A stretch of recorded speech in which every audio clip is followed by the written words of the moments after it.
நவீன தொழில்நுட்ப வசதியுடன் எம்எல்ஏவுக்கு என தனி செயலியை உருவாக்கி அதன் மூலம் மக்களின் குறைகளை நேரடியாக கேட்டு உடனுக்குடன் நடவடிக்கை எடுப்பேன் என நெல்லை திமுக வேட்பாளர் சுப்பிரமணியன் உறுதியளித்துள்ளார். நெல்லை மானூர் பகுதிகளில் சுப்பிரமணியன் தீவிர வாக்கு சேகரிப்பில் ஈடுபட்டார். அப்போது அவருக்கு உற்சாக வரவேற்பு அளிக்கப்பட்டது. பின்னர் பேசிய அவர், விவசாயிகள் அதிகமுள்ள மானூர் பகுதியில் நெல் கொள்முதல் நிலையங்கள் அமைக்கப்படும் என அவர் குறிப்பிட்டுள்ளார். ஃபியூச்சர் என்னது செல்லு தான். அதனால செல்லுல ஒரு ஆப்பை நாங்க டெவலப் பண்றோம். எம்எல்ஏக்கான ஆப் இது. ஓரளவுக்கு பெரியவங்களுக்கு தெரியல. உங்க பசங்க இருக்காங்களா, பசங்க பேர பசங்கலாம் செம ஸ்மார்ட்.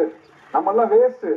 அவங்க பிக்சர் இருக்காங்க அப் டு டேட். இந்த நிமிஷம் திருநெல்வேலியில் என்ன நடக்கு, தமிழ்நாட்டில் நடக்குன்னா உங்க பேரை அவங்க சொல்லிடுவாங்க. சரியா? அதனால ஒரு ஆப் ஒன்று கிரியேட் பண்றோம். அந்த ஆப்ல நீங்க மக்கள் எண்ணி எந்த நேரம் தொடர்பு கொள்ளலாம். ஒரு குறை இருந்ததுன்னா அதை நீங்க சொல்லுங்க, உடனே தீர்க்கப்படும். குறை நிறை எல்லாமே இந்த ஆப் மூலமா பண்ணப்படும். 1,27,00,000 மனங்களை வென்ற தந்தி டிவி யூடியூப் சேனல். தவிர்க்க முடியாத தம்ப்நெயில்ஸ், கலக்கலான கான்டென்ட்ஸ். நீங்களும் இந்த குடும்பத்தில் இணைய இப்பவே சப்ஸ்கிரைப் பண்ணுங்க. அசுரபலம் கொண்ட எங்கள் டிஜிட்டல் கரங்களில் உங்கள் விளம்பரங்களை சேர்க்க வாட்ஸ்அப் பண்ணுங்க. 8939888378. Email advtthanditv@dttv.in.